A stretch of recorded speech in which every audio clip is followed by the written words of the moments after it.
마태복음 3장 13절부터 17절까지입니다. 같이 합독하시겠습니다. 마태복음 3장 13절부터 17절까지를 다 같이 읽겠습니다. 시작. 이때에 예수께서 갈릴리로서 요단강에 이르러 요한에게 침례를 받으라 하신대 요한이 말려 가로되 내가 당신에게 침례를 받아야 할 터인데 당신이 내게로 오시나이까. 예수께서 대답하여 가라사대 이제 허락하라. 우리가 이와 같이 하여 모든 의를 이루는 것이 합당하니라 하신대 이에 요한이 허락하는지라. 예수께서 침례를 받으시고 그 물에서 올라오실새 하늘이 열리고 하나님의 성령이 비둘기같이 내려 자기 위에 임하심을 보시더니 하늘로서 소리가 있어 말씀하시되 이는 내 사랑하는 아들이요 내 기뻐하는 자라 하시니라. 아멘. 하나님은 의로우십니다. 우리가 믿는 사람들이 하나님의 말씀에 대하여 우리가 이제 예수 믿으면서 항상 읽기도 하고 배우기도 하고 듣기도 하는데 그러다 보니 하나님 말씀을 읽고 배우고 들으면 우리가 하나님에 대해서 알게 되는 것이 그 목적이 되겠죠. 하나님이 누구신지 우리가 육안으로 볼 수는 없으니까 그가 하신 말씀을 통하여서 하나님의 뜻이 말씀 속에 있으니까 또 그가 말씀으로 하시는 일이 나타나니까 그걸 통하여 하나님을 눈으로는 볼 수 없어도 하나님이 누구신가 어떤 일을 하시는가 알게 되는 것입니다. 우리가 지금 세상에 살 때도 우리가 가족이 있고 이웃과 또 친구들이 있지 않습니까? 그런데 그 사람을 우리가 본다고 해서 아는 건 다 아는 건 아니지 않겠습니까? 그 사람의 외모는 알지라도 그 사람이 말과 여러 가지를 대화하다 보면 그 사람이 생각을 알 수 있고 그럼 그 사람에 대하여 더 온전하게 알 수 있지 않겠습니까? 하나님은 의로우신데 이것에 대하여 우리에게 그가 하시는 일이 나타나는데 우리 믿는 사람들이 하나님에 대하여 여러 가지를 항상 배우는데 가장 이건 제 생각입니다. 가장 하나님에 대하여 이해하기 어려운 부분 중에 하나가 하나님의 의입니다. 왜냐하니 용어를 우리가 일단은 익숙하지 않은 용어입니다. 우리가 어떤 선하다 할 때는 우리가 주로 쓰죠. 저 사람 참 착하다. 우리가 보통 때 쓰는 말이거든요. 그 다음에 생명, 이것도 우리가 쓰는 용어고, 그 다음에 능력, 부, 영광. 세상에도 우리가 일상생활 속에 사람들이 다 그냥 사용하고 있다 이 말이죠. 그런데 의인이라는 말은 거의 안 씁니다. 그러다 보니까 이게 참 이해가 잘 안 쓰니까 무슨 뜻인지 머리는 알 것 같지만은 잘 확 와닿지가 않죠. 그러니까 머리로는 알아도 와닿지 않으니까 깨닫지를 못하게 되는 것이 있죠. 그런데 성경에 보면은 이 용어가 구약 신약에 굉장히 많이 나오고 로마서는 거의 그냥 꽉 차 있다고 봐도 됩니다. 로마서는 전체가 의에 대한 하나님의 의죠. 대한 것으로 꽉 차 있다고 보면 그러니까 로마서를 읽어도 이 하나님의 의에 대하여 이해를 못하면 로마서가 좀 굉장히 어렵습니다. 굉장히 어렵습니다. 오늘 본문에 예수께서 침례 요한에게 침례를 받으러 가시는데 침례 요한이 보니까 자기는 연약한 인간인데 하나님의 아들이 자기 앞에 침례를 받으러 오신다는 거예요. 이게 말이 안 되니까 제가 당신에게 침례를 받아야 할 텐데 당신이 제게로 오십니까? 그러니까 안 된다 이거죠. 그런데 예수께서 허락하라. 그러니까 인간이 침례 요한이 예수님께서 침례 받고자 하실 때 예수님에게 침례 주는 것을 허락하라 이거예요. 왜냐하니 이렇게 해야 모든 의를 이루는 것이 합당하다라고 말씀하시니까 그 말씀을 듣고서 침례 요한이 허락하여서 예수님을 침례 받게 했다 이 말이죠. 예수님께서 하신 말씀이 이게 침례 받은 내용은 복음서에 다 공통적으로 나오는데 그 침례 받으실 때 한 말씀은 약간씩 또 다르게 되어 있습니다. 마태복음 오늘 본문에는 침례 요한에게 예수님이 받으실 필요가 없지 않습니까? 왜냐하니 이 요한의 침례는 이스라엘 사람들을 죄인이라고 드러내는 것이니까. 그러니까 회개의 침례라. 그 말은 뭐냐니 이 성경에 보면은 모든 사람들이 그 3장 오늘 본문이 마태복음 3장이지요. 그 3장 6절에 보시면 마태복음 3장 6절입니다. 마태복음 3장 6절 한 절 있습니다. 시작. 자기들의 죄를 자복하고 요단강에서 그에게 이 내용이다. 그러니까 요단강에서 침례 요한에게 거기 5절에 보면 예루살렘 온 유대 요단강 사방에서 다 그에게 나와서 침례를 받더라. 근데 침례를 받는 목적이 뭐냐니 다 그 앞에 나올 때마다 자기 죄를 다 고백하더라고요. 그러니까 침례 요한 앞에 와서 사람들이 이제 침례 받으러 줄을 쫙 엄청나게 긴 줄을 서고 있지 않겠습니까? 처음에는 사람들이 모르다가 나중에 이제 소문이 나니까 엄청났을 거예요. 침례 요한은 하루 종일 해 떠서부터 해 질 때까지 했을 것 같습니다. 밤에는 어두워서 안 되니까. 그러면 요단강에서 침례 요한은 하루 종일 물속에서 자기 앞에 나오는 사람들이 줄을 쫙 그 줄이 1시간, 2시간, 3시간 이렇게 줄서 아마 있었을 것 같습니다. 한 명씩 와서 침례를 주는데 침례 요한 앞에 와서 침례를 받기 전에 자기가 이렇게 죄를 범했다고 고하는 거예요. 그래서 회개 침례란 거예요. 제가 사실 이렇게 제가 나쁜 죄를 범했습니다. 라고 고하고 난 후에 침례 요한이 그 사람을 이제 물속에 넣어서 침례를 받게 해주더란 거예요. 그게 성경에 나와 있더란 거예요. 그런데 예수님은 침례 요한 앞에 딱 섰을 때 나는 이렇게 죄를 범했다. 할 수 없다. 예수님 죄가 없는 분이시니까. 그러니까 침례 요한은 당신은 침례 받을 수가 없고 오히려 내가 받아. 왜? 자기도 죄인이니까 침례 요한 인간이니까 내가 예수님께 침례를 받아야 되는데 예수님이 내게로 나오십니까? 했단 말이에요. 그런데 그 한 까닭이 나오죠. 자, 그 이유가 나옵니다. 요한복음을 보시겠습니다. 요한복음을 1장을 보십니다. 자, 요한복음 1장 26절이 되겠습니다. 25절은 제가 보면 유대인들이 바리새인들이 물어봅니다. 왜 당신이 엘리야도 아닌데 침례를 주느냐 하니까 요한복음 1장 26절 있습니다. 시작. 요한이 대답하되 나는 물로 침례를 주거니와 너희 가운데 너희가 알지 못하는 한 사람이 있었으니 27절 곧 내 뒤에 오시는 그이라 나는 그의 신들 풀기도 감당치 못하겠노라. 자, 이때 이제 29절에 보면은 이튿날 요한이 예수께서 자기에게 나오심을 보고 침례 받으러 나오신 것이죠. 보라 세상 죄를 지고 가는 하나님의 어린 양이로다. 이렇게 이 30절에 내가 전에 말하지 않았느냐. 그가 그 다음에 이제 보십시오. 31절 같이 읽습니다. 시작. 나도 그를 알지 못하였으나 내가 와서 물로 침례를 주는 것은 그를 이스라엘에 나타내게 하려 함이라. 자, 보십시오. 또 32절 시작. 요한이 또 증가하여 가로되 내가 봄에 성령이 비둘기같이 하늘로서 내려와서 그 위에 머물렀더라. 33절까지 나도 그를 알지 못하였으나 나를 보내어 물로 침례를 주라 하신 그이가 나에게 말씀하시되 성령이 내려서 누구 위에든지 머무는 것을 보거든 그가 곧 성령으로 침례 주는 이인 줄 알라. 자, 침례 요한이 이미 그전에 하나님의 감동으로 그가 말씀을 이미 예언의 말씀을 들었다는 얘기입니다. 그러니까 내게 말씀하신 분이 계신데 물로 침례를 주라 하신 그가 말씀하신 것이 자 33절에 조금 읽었죠. 나도 그를 알지 못하였으나 나를 보내어 물로 침례를 주라 하신 그 이가 나에게 말씀하시기를 성령이 임하여서 내려서 누구 위에든지 머무는 것을 보면은 그가 성령으로 침례 주는 분인 줄 너는 알라. 자기는 물로 침례를 주는 사람이고 그런데 자기도 알지 못했다는 거예요.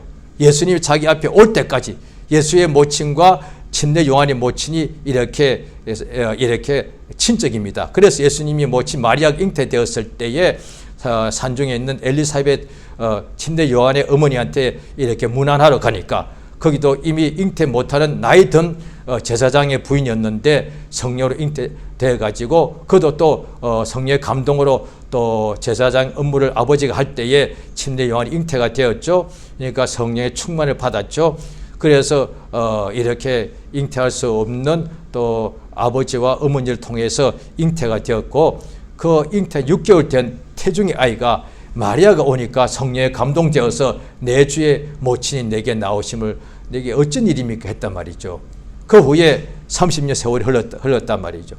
그런데도 예수님이 나사렛에서 사시고 목소리를 하시니까 제대로 몰랐는데 수많은 사람들이 자기 앞에 계속 침례받으러 오는데 그 목적이 뭐냐 하니 성경에 나옵니다. 이게 두 가지가 나와요. 모든 사람들은 자기 죄를 자복함으로 왕의 대로를 마음에 활짝 여는 것. 다시 말해서 예수님이죠. 구원자 예수님, 구주 예수가 오시는데 그 예수를 온전히 맞이할 수 있도록 마음을 활짝 여는 것이죠. 그 다음에 또 한 가지는 그 죄인들은 예수를 믿을 수 있도록 마음을 활짝 여는 것이고 예수님은 이분이 바로 그 메시아라고 드러나기 위해서 침례받으시는 것이고 침례 요한이 얼마나 큰일 했는가 하니 모든 예수님 오기 전에 400년 동안 하나님이 선지자를 보내지 않았기 때문에 선지자는 하나같이 회개하고 하나님께로 돌아오라 이렇게 하나님의 말씀을 전했거든요. 그런데 400년 동안 돌아오라 메시지가 없어. 그래서 바리새파 사람들이 어떻게 하면 우리가 하나님의 복을 받고 400년 동안 강대국들의 지금 네 번째, 다섯 번째 나라가 바뀌면서 우리가 속국되고 있는데 우리 나라를 회복할 수 있을까 하니까 안식일을 우리가 제대로 지켜야 되겠다 이랬단 말이죠. 그때 하나님께서 침례 요한을 보내가지고 회개하라 하니까 회개할 사람들이 그렇게 많아서 다 나와 자기가 범한 죄를 다 고하고 그러니까 마음이 활짝 열려서 메시아가 누구냐니 자기 백성을 저희 죄에서 구원하시는 분이니까 자기가 죄인이라고 다 고백하시니까 예수가 딱 오시니까 다 예수를 영접해서 그래서 예수님 공생의 3년 반 동안에 불과 3년 반 동안에 엄청난 사람들이 예수 믿고 온갖 종류의 병이 다 났다. 그래서 사람들이 그걸 보고서 창세 때부터 이렇게 많은 역사가 나타난 것을 들은 적이 없단 말이에요. 유대인들이 하는 얘기예요. 성경의 구약에 기록되어 있는데도 창세 때부터 이 한 분을 통해서 이렇게 많은 소경이 눈을 뜨고 이렇게 많은 안전병이가 일어나 걷게 되고 이렇게 많은 문둥병자가 나왔다는 것이 어디에도 기록이 없단 말이에요. 구약 성경에도 있지만은 그것이 좀 이렇게 많지는 않았다는 거야. 예수님 3년 반 동안에 가시는 곳곳마다 그렇게 많은 온갖 종류의 병자들이 그러니 귀머거리, 벙어리, 소경, 그 다음에 중풍병자, 문둥병자, 일어나지 못하는 사람 온갖 종류의 병자들이 다 났더라는 거예요. 그런데 침례 요한이 자기 앞에 바리새인들과 사두개인들 오니까 거절했단 말이에요. 누가 너희들에게 임박한 진노를 피하라고 하더냐. 그러니까 너희들은 하나님의 진노를 받아야 마땅하다는 거예요. 그러니까 억지로 마음에 회개치도 않으면 죄를 자복하지도 않으면서 왜냐하니 성경에 보면은 바리새인들은 자기들이 어렵다고 믿는 사람들인 거예요. 그러니까 침례는 자기가 죄인이라고 인정하는 사람이 받는 건데 자기가 어렵다고 하는 사람이 침례 받을 필요가 없는 거예요. 그래서 그들이 자기가 어렵다고 믿고 있기 때문에 침례 요한이 안 줬고 그러니까 구주 예수를 영접하는 마음의 대로가 안 열렸으니까 예수님 3년 반 동안에 그렇게 큰 역사를 행하고 그렇게 진리의 말씀을 천국 복음을 전했어도 그들 중에 극소수만 빼놓고 안 믿더란 거예요. 오늘날도 그렇게 다르지 않습니다. 지금 우리나라에도 기독교가 전파가 된 지 120년이 130년 정도 됐을 거예요. 그 다음에 60, 70, 80년대에 그때 어느 정도 나이가 먹고 살은 사람이라면 자기 친구들, 가족들, 이웃들 다 예수 믿어.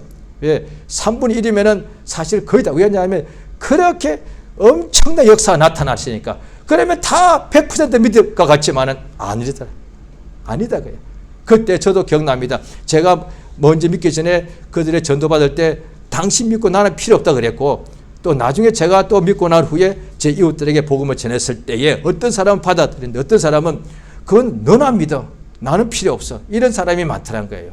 그러니까 자기는 예수가 필요 없다는 거죠. 왜냐하니 예수에 대하여 복음을 전하니까 어느 정도 이렇게 들어서 알거든요. 예수님께서 우리가 다 죄인인데 이 죄 때문에 지옥 가게 되었는데 하나님의 아들이 우리의 죄를 대신하여 십자가에 못 박혀 피 흘려 죽었다.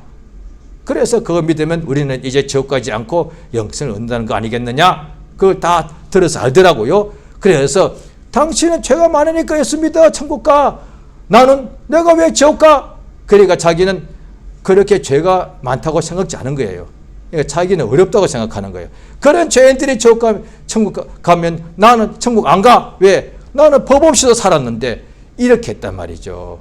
예수님 당시도 똑같은 일이 발생했습니다.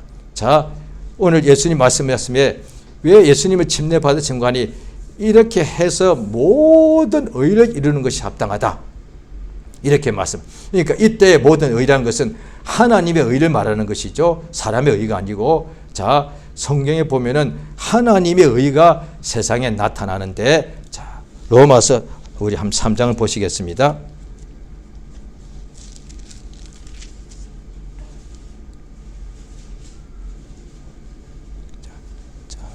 로마서 3장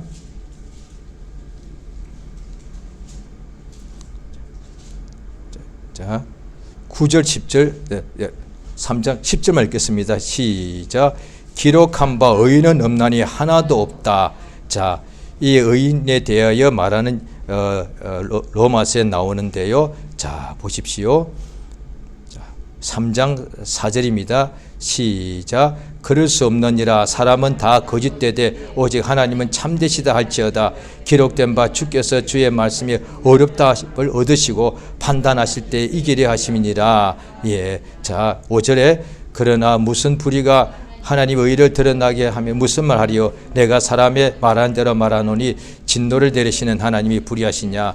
6절에 제가 했습니다. 하나님이 어찌 세상을 심판하리요? 자, 7절 하반절입니다. 나도 죄인처럼 심판을 받으리요. 자, 잘 들어보시기 바랍니다. 세상에서는 의인의 말 거의 안 씁니다. 지금요.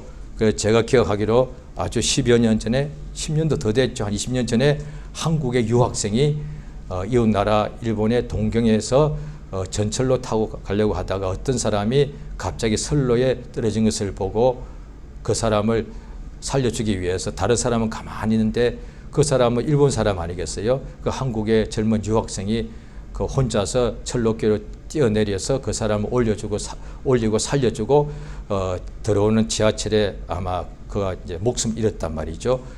지금도 일본 사람들은 그렇게 합니다. 그 사람을 의인이라고 표현합니다.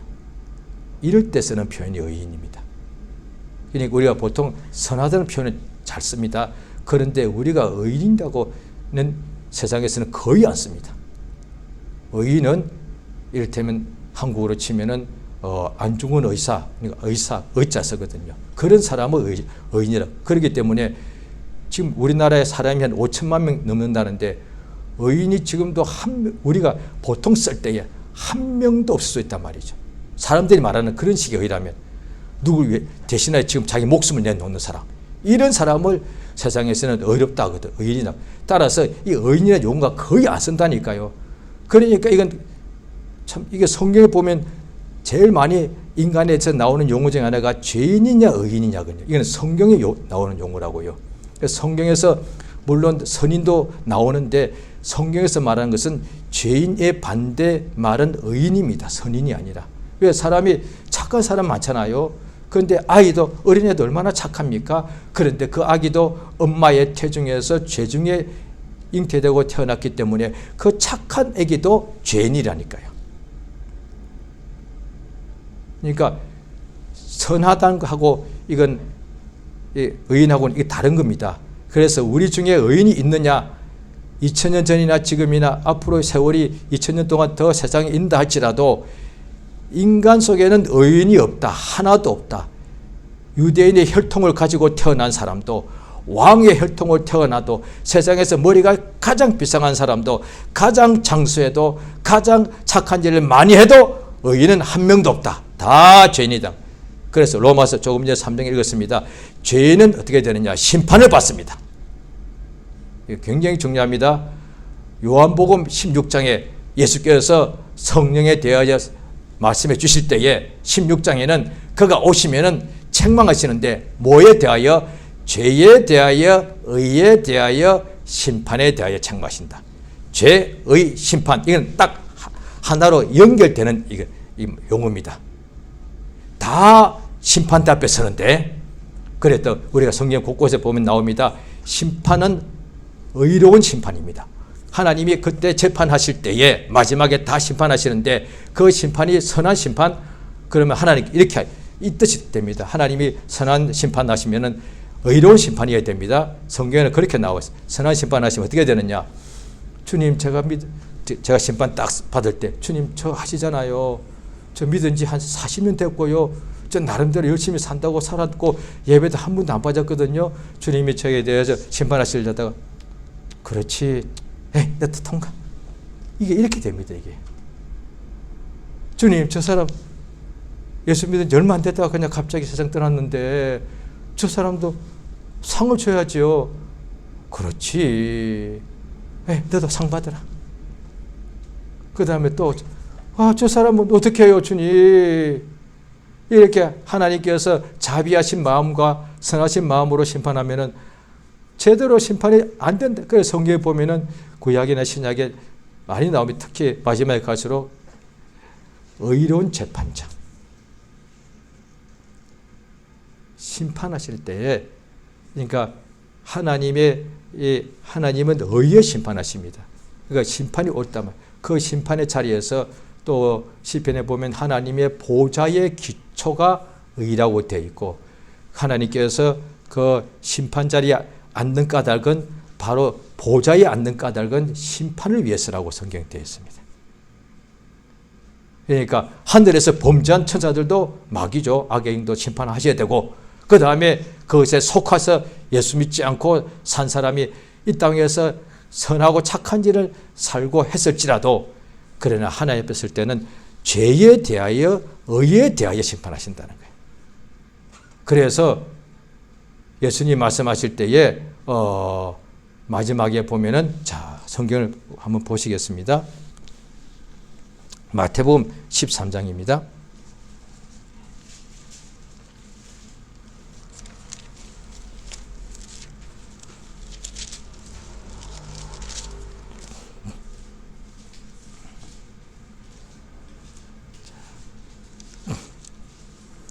마태복음 13장 38절에 보면 같은 세상이요, 그때 이제 39절은 추수 때는 세상 끝이다 이렇게 되어 있습니다. 그때 이제 41절 42절에 보면 마지막 심판하는 것을 말하죠. 자, 43절 읽겠습니다. 시작. 그때의 의인들은 자기 아버지 나라에서 해와 같이 빛나리라. 귀 있는 자는 들을지어다.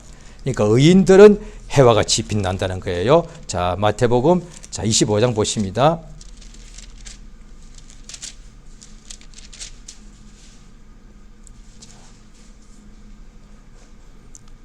마태복음 25장 31절에 보면 인자가 또 자기 영광으로 와서 모든 천사와 함께 영광의 보좌에 앉아서 31절입니다. 그 다음에 심판하십니다.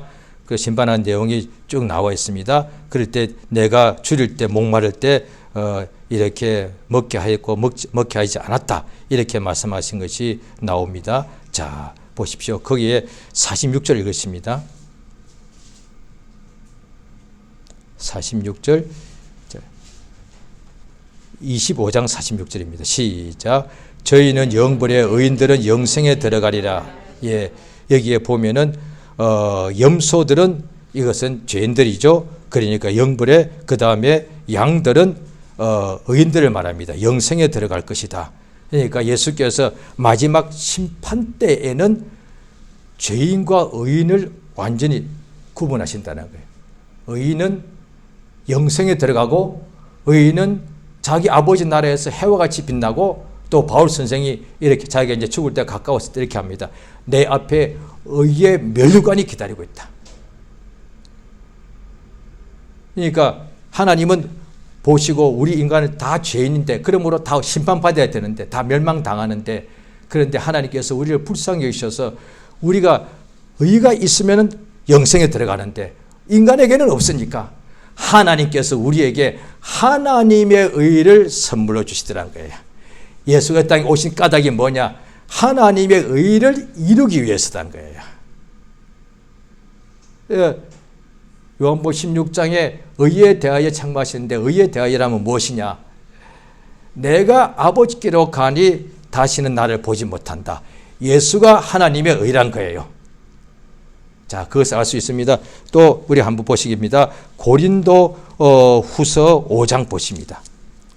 죄송합니다. 또 성경을 여러 군데 좀 번거로우시더라도 좀 찾으시기 부탁드립니다. 고린도 후서 5장 끝절입니다. 21절 다 같이 읽습니다. 시작. 하나님이 죄를 알지도 못하신 자로 우리를 대신하여 죄를 삼으신 것은 우리를 하여금 저희 안에서 하나님의 의가 되게 하려 하십니다. 292페이지입니다. 그러니까 예수 믿으면 우리가 하나님의 의가 된다는 거예요. 그러면 당연히 예수님께서 요한복음 17장에도 아버지께 마지막에 기도하시는 내용이 나오는데 의로우신 아버지요. 예수님 보실 때 아버지는 의로우시다는 거예요. 당연히 하나님은 선하시고 자비하시고 긍휼이 많으시고 창조주시고 다 맞습니다. 그런데 하나님은 참으로 의로우신데 우리를 어렵다 하신다는 거예요. 이게 성경 전체에서 나오는 가장 핵심입니다. 죄인은 심판해야 되는데 그게 의잖아요. 그런데 이 죄인을 마귀에게 속해주고 마귀가 자기들 압이었고 하나님의 원수였는데 우리 인간들을 하나님이 나를 어렵다. 아니 어떻게 내가 어려워요. 내가 봐도 나의 바 같은 사람들이 좀 알지만 내 속은 나만 아는데 밖으로 나의 모습을 본 특히 이웃 사람들이 가까이 있는 식구들이나 친구들이 잘 알죠. 나도 그들이 볼 때 죄가 많아. 그래도 겉으로 그들이 알고 있는 죄는 내 속에 있는 죄 10분의 1도 안 돼. 나의 속에 있는 이 죄까지는 내가 조금만 미워하면 살인한 거예요. 그게 보면 어떤 때는 믿기 전에는 하나님도 미워하고 세상이 전부 다 미워하잖아요. 자기 자신도 미워해. 그 다음에 비판, 정죄, 마음이 엄욕품에 다 가늠한 거예요. 특히 남자들은 그렇게 생물학적 생각에서 한창 나이 때 엄청납니다. 마음속으로 범죄하는 것은 뭐 상상을 초월할 정도입니다. 한 10대, 한 17살부터 한 30대, 적어도 20대까지 최소한 10몇 년 동안은 상상 못할 정도로 여성들은 알 수가 없죠. 그 남자들만 아는 얘기예요. 하나님이 그렇게 육체를 그렇게 이렇게 지어주셨으니까. 그러니까 생육하고 번성하게 되는 이유도 있죠. 어쨌든 간에 그 나이 때 얼마나 마음속으로 그 죄를 많이 범하는데 그런데 그걸 같이 있는 가족도 몰라. 말 안 하니까 속에 있는 거니까. 사람들이 나를 보고서 연약함, 나의 잘못, 약점과 죄를 보고 비판하잖아요. 특히 가족들은 잘 보니까 너는 왜 그래? 동생, 형은 왜 그래? 언니는 왜 그래? 당신은 왜 그래? 인단 말이에요. 그거 맞아. 틀린 거예요. 나의 잘못된 것을 보고 있으니까. 그런데 그것보다 나의 자신이 아는 나의 죄는 10배, 100배단 말이에요. 그런데 하나님이 나를 어렵다 하시는 거예요. 이게 말이 되냐 이 말이에요. 어떻게 내가 어려워요? 얼마나 더럽고 추악하고 그랬는데 그러니까 지구상에 누구도 나를 어렵다 할 수가 없고 나 자신도 나를 어렵다 할 수는 없어. 나를 가장 사랑하는 나의 부모라 할지라도 내가 죄를 범했을 때 그래도 어떻게 내 자식인데 이렇게 할 수 있어도 어떤 부모가 내가 어떤 나쁜 죄를 범했는데 어렵다 할 수는 없단 말이에요. 그렇기 때문에 재판장님 이 아이가 내가 잘못 키워서 죄를 범했으니까 이 애미를 대신 벌하시오. 이렇게 말해도 이 아이가 어렵다고 말 못해. 왜? 다 아니까. 그런데 하늘과 땅을 통틀어서 어려우신 하나님이 나보고 어렵다 하신다는 거예요. 이게 어떻게 가능한 얘기예요, 이게. 그러니까 이 의에 대하여 가장 잘 아는 사람들이 누구냐 하면은, 옛날에 우리나라 치면 저 때문에도 한국이 유교가 굉장히 강했지 않습니까? 다시 말해 세상에서도 윤리 도덕이 강하면은 그때는 의인이란 용어를 많이 씁니다. 그런데 성경에서 볼 때 인간 중에는 성경에 나오 아까 읽었던 우리 로마서에 나온 율법을 받은 유대인들이 가장 율법 아래 있는 유대인들이 가장 중시하는 것이 뭐냐? 저 사람이 왕이냐, 선지자냐, 저 사람이 많이 배웠냐, 못 배웠냐, 돈이 많냐? 아니에요. 저 사람이 의인이냐 이거예요. 율법을 받았기 때문에 율법을 지켜야만 의인이니까. 그래서 바리새인들은 자 로마서 10장을 보시겠습니다.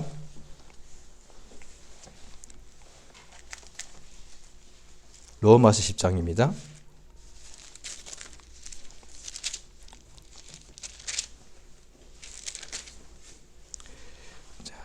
10장 2절 3절입니다. 같이 읽습니다. 시작. 내가 증거하노니 저희가 하나님께 열심히 있으나 지식을 쫓은 것이 아니라 하나님의 의를 모르고 자기 의를 세우려고 힘써 하나님의 의를 복종치 아니하였느냐. 4절까지 그리스도는 모든 믿는 자에게 의를 이루기 위하여 율법에 마치 할렐루야. 예수님이 모든 의를 이 땅에 이루기 위해 오셨다고요. 그 시작할 때에 침례부터 받으시는 거예요. 침례 하신 것이 아버지의 명령이니까. 예수님 이 땅에 오실 때 성경에 보면 여인의 태에서 잉태되고 우리가 똑같습니다. 10달 동안 그 태중에서 성장하였고 그 다음에 여인의 통해서 출생하셨고 난 지 8일 만에 할례 받았다고 했대. 예수님은 할례 받으실 필요가 없는 분이시잖아요. 그런데 다 똑같이 했습니다. 죄는 범하지 않으셨고 똑같이 예수님도 할례 받으셨고 안식일마다 회당 가서 다 안식을 지켰습니다. 똑같이 예수님도 침례를 받더란 거예요. 단 예수님이 침례 받으니까 다 죄인들이 할례 받고 다 죄인들이 안식일 지키고 죄인들이 다 침례 받았는데 이분만 다 똑같이 했는데 이분이 침례 요한에게만 눈이 열린 거예요. 이분은 죄가 없다. 우리 모두는 죄인들인데 이분은 침례 받는 목적이 뭐냐? 죄를 드러내기 위해서가 아니라 예수가 침례 받는 것, 이분이 죄가 없다는 것을 드러내기 위해서다 거예요. 이분은 사람들의 세상 죄를 지고 가는 하나님 어린 양이란 거예요. 그러니까 성경에 예수님 보고 또 나옵니다. 예수님 운명하시는 순간에 로마 백부장이 보고서 이분은 참으로 의인이었다. 사도행전에 보면은 베드로 선생이 또 이렇게 유대인들에게 복음을 전할 때에 그들 다 죄인들이 예수를 죽게 했단 말이에요. 그들에게 복음 전할 때 너희가 의로운 자, 예수님이 의인을 못 박아 죽였다. 그 죄인이 아니다 이 말이에요. 그러니까 죄인들이 십자가에 못 박혀 죽어야 되는데 한 번도 실수가 없이 다 흉악 죄인들이 죽었는데 그런데 나사렛 예수는 죄인이 아니고 의인이다. 그 의인을 너희가 못 박아 죽였다 이거야. 그러니까 예수는 하나님의 의고 또 하나님께서 의로운 하나님이 우리에게 주신 그 말씀에 율법과 복음에 하나님의 의가 나타납니다. 따라서 율법은 뭐냐? 그 율법을 볼 때에 하나님의 의가 나타나므로 그 앞에 우리가 죄인이란 거예요. 내가 율법이 없을 때는 내가 죄인인 줄 몰랐는데 하나님의 의가 있는 율법이 딱 나타나니까 내가 죄인이란 거예요. 그러면 나는 어떻게 돼? 나는 망하는 거예요. 그래서 나는 살기 위해서 이 죄로부터 나를 구원하시는, 죄에서 나를 구원하시는, 다시 말해서 죄인인 나를 의롭다 하시는 하나님의 복이, 그게 진짜 복음이단 말이에요. 율법을 받아 보니까 내가 땅에서도 율법대로 지키니까 장수하기도 하고 부자가 되기도 하지만 그래도 내가 죄인인 것은 어떻게 할 수가 없어. 그래서 하나님의 진짜 복이 뭐냐? 땅에서 내가 장수하고 부자가 되는 것도 복이지만 이 죄인을 의롭다 하시는 것이 진짜 복이더란 거예요. 그러니까 아브라함에게 하나님 주신 복이 그거단 말이에요. 그러면 어떻게 우리가 어렵게 되느냐? 하나님께서 역사하시겠다는 거예요. 자, 로마서를 또 보시겠습니다. 자, 로마서 3장입니다.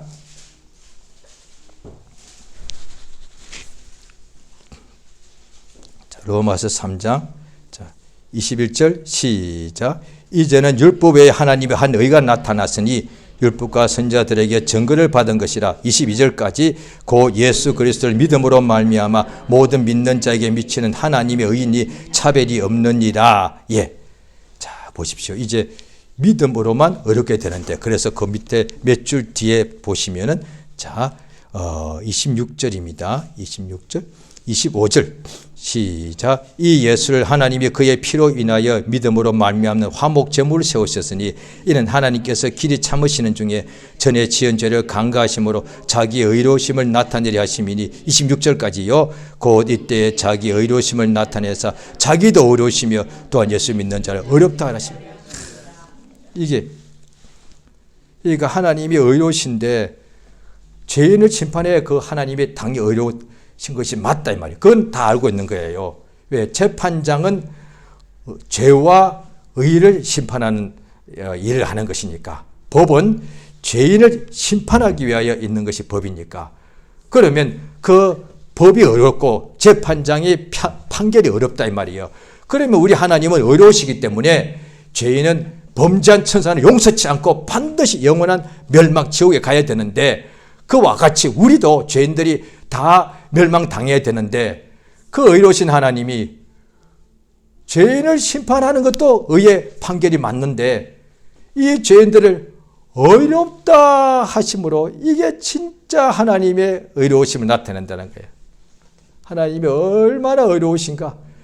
저 죄인들을 멸망시켜야 되는데 판결하시는 유일한 재판장이신데, 그 죄인은 인간들이에요. 마귀와 악의 영들은 빼고 우리 인간들만 이 죄인들을 의롭다 이렇게 말씀하는 것이 진짜 하나님이 의로우시다.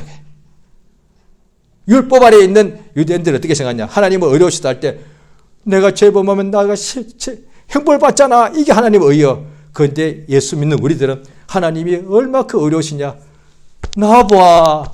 하나님 본 적 없어. 이봐 하나님 의로우시다는데 하나님 본 적이 있어? 없죠. 그런데 어떻게 하나님 어렵다 그렇게 말할 수 있는 거야? 나와봐. 그게 뭔 뜻이야? 내가 죄인이잖아. 당신은 알잖아. 당신도 나랑 같이 오래 사는 친구니까 알지? 그렇지. 그런데 하나님이 나를 어렵다 하시는 거예요. 에이, 그런 법이 어디 있어? 없지. 세상에는 그런 법이 없고 심지어 율법에도 없어. 그게 복음이다. 그걸 진리라고 하는 거예요. 어떻게 내가 나를 어렵다 하시는가? 네가 교회 갈 때 너의 몸의 일부분을 바쳤나? 재산을 다 팔아 바쳤나? 아니요. 그럼 어떻게? 예수를 믿으면. 예수를 믿기 때문에.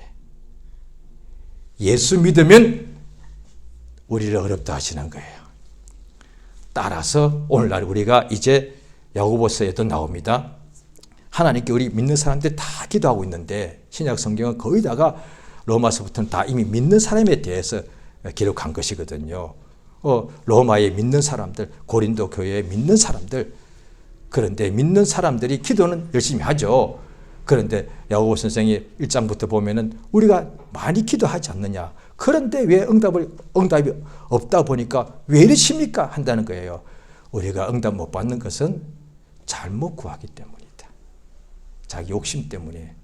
그러면서 엘리야는 우리가 똑같은 사람인데 기도 한번 했더니 비가 3년 반 동안에 오지 않기도 하고 또 기도했더니 비가 엄청나게 오더라. 그게 뭐냐? 똑같은 사람인데 나의 기도는 응답이 왔는데 엘리야의 기도는 왜 오느냐? 의인이기 때문에. 의인의 강구는 역사님이 많다. 구약 이야기 아니에요? 예수께서 믿고 구한 것은 받은 줄로 믿으라. 같은 내용이에요. 주님이 우리에게 구하시는 것은 믿음이에요. 예수님 그냥 무조건 믿습니다 아니라 예수 피를 믿는 믿음. 내가 죄가 종같이 붓지만은 예수의 피가 우리의 모든 죄를 깨끗하게 용서하셨다는 것을 믿는 믿음. 우리에게는 아무 능력과 힘이 없고 우겨삼을 당하지만 예수 이름을 사용하면은 하늘도 땅도 그 이름 앞에 무릎 꿇는다는 예수의 말씀을 믿는 믿음. 그래서 그 예수 이름을 믿기 때문에 그걸 사용할 때에 잠잠하라 하면은 풍랑이 잠잠하게 되더라는 거예요. 그러니까 산을 들어서 바다로 들어가라고 할 때에 그냥 자기가 무슨 흥무 상태에서 목소리 크게 가지고 막 기합을 넣어가지고 산아 이렇게 하는 것이 아니라 예수 이름으로 명하노니 움직여라. 예수 이름을 믿고 쓰면 된다는 거예요. 그것을 하나님 보시기 어렵다 하시는 거예요. 예수의 말씀 염려하지 마라. 아무것도 염려하지 말고 그 다음에 나를 하나님 믿으니 나를 믿으라. 마음에 근심하지 말라 하는 예수의 믿음. 땅에서 사는 동안에 환난을 당하지만은 담대하라. 내가 세상을 이겼노라 하시는 예수의 말씀을 믿는 믿음. 예수가 하나님 아들이신 것을 믿는 믿음. 예수의 피를 믿는 믿음. 예수의 이름을 믿는 믿음. 예수의 말씀을 믿는 믿음이 있을 때 하나님이 그 사람을 어렵다 하시는 거다 말이에요. 바로 하나님 어렵다 하시면은 누가 우리를 정죄하겠는가? 반드시 영생에 들어가고 하늘에 가서 해와 같이 빛나게 될 것이고 이 땅에서도 믿는 사람의 기도, 의인의 간구에 하늘나라 천구천사를 많이 보내서 엄청난 역사를 그 사람을 통해서 하나님께서 행하십니다. 이것이 의다 말이에요. 그러니까 우리 자신을 볼 때 하나님의 의가 지금 내게 있는가? 우리가 항상 여러 가지 우리가 항상 자기를 확인하지 않습니까? 그러니까 내가 오늘 할 일이 뭔가, 약속이 뭔가, 또 그 다음에 또 자기의 어떤 지갑에 또 있는가, 또 자기 통장에 이렇게 얼마나 남아있는가 확인하지 않습니까? 하나님께서는 우리 보실 때에, 나를 보실 때 하나님 의가 있는가만 보신다 이 말이에요. 주님, 제가 그래도 믿은 지 오래되지 않습니까? 그런 거 보시는 게 아니에요. 제가 성경을 좀 읽지 않습니까? 아니에요. 하나님의 의가 있는가? 이를테면 제가 기도를 좀 더 많이 했다 합시다. 주님, 제가 기도 많이 했지 않습니까? 근데 하나님 보실 때 그래 알지. 그런데 너는 기도를 다른 사람보다 많이 했지만 하나님의 의가 없네. 하나님의 의를 모르고 자기 의를 세우려고 힘썼지 않냐. 기도하려면 적어도 몇 시간에 해야지. 어떻게 그런 기도를 못하나? 하나님은 그 속으로 하신다는 거예요. 그러니까 기도를 안 하는 것이 옳다는 뜻이 아닙니다. 그런데 저 같은 경우에도 믿을 때 처음에는 기도를 하루에 뭐 5분이나 했을까요? 아, 힘들죠. 그런데 어떤 문제가 생길 때 어떻게 하느냐? 그때는 기도가 5분이 아니라 10분도 20분도 하게 되죠. 왜? 내가 지금 아니야 몰라 발등에 불이 떨어지니까 주님 나 좀 도와달라고. 그럴 때는 기도의 양이 많지는 않았어도 정말로 하나님을 간절히 바라더라는 거예요. 예수께서 복에 대해 말씀하실 때에 의에 줄이고 목마른 자가 복이 있다는 거예요. 이 당연히 의는 하나님의 의를 말하는 거죠. 의에 줄이고 목마른 자가 복이 있다는 거예요. 하나님의 의. 하나님, 내 속에 하나님께서 자기 의를 있는가를 보시는 거예요. 다시 말해서 예수를 믿는 믿음이 있는가를 보시는 거죠. 환경은 세상인지라 오늘도 흐릴 수가 있고 막 폭풍이 칠 수가 있고 자기의 삶과 가족과 가정과 회사에서 일터에서 어려움이 우리 우겨 살 수 있다고요. 그런데 하나님이 지금 그 환난 속에 있는 우리 자신을 심령을 보시는데 하나님의 의가 있는가? 예수를 믿는 믿음이 있는가? 이걸 보신다고요. 할렐루야. 내 기도를 비록 길게 못한다 할지라도 예수 믿는 믿음으로 기도하면 역사가 일어나지 않겠습니까? 이 시간 기도하십니다. 하나님께서는 이 세상에 있는 의인을 찾으십니다. 다른 거 찾지 않습니다. 사람들은 어떻게 부자를 찾고 그 다음에 능력 많은 사람을 찾고 권력자를 찾고 유명한 사람을 찾을지 몰라도 하나님은 하나님의 의가 그 심령에 있는가를 보십니다. 우리에게는 의가 없는데 오직 예수 믿으면 어렵다 하십니다. 하나님은 이렇게 어려우십니다. 우리 자신을 어렵다 하시니까 이 시간 예수여 날 성령으로 감동하셔서 날마다 예수를 믿는 믿음으로 살게 해서 하나님께서 보신 의가 있으므로 의인의 간구가 많은 역사 있게 해달라고 이 시간 예수여 한 번 하시고 다 같이 기도하십니다. 예수여 우리를 도우시 인도하신 우리 하나님 아버지 감사드리옵나이다. 우리 하나님께서 참으로 우리에게 하나님의 의를 알게 하심을 감사드리옵나이다. 주의 성령으로 역사하시며 감동하여 주시옵소서. 예수 우리를 참으로 도우시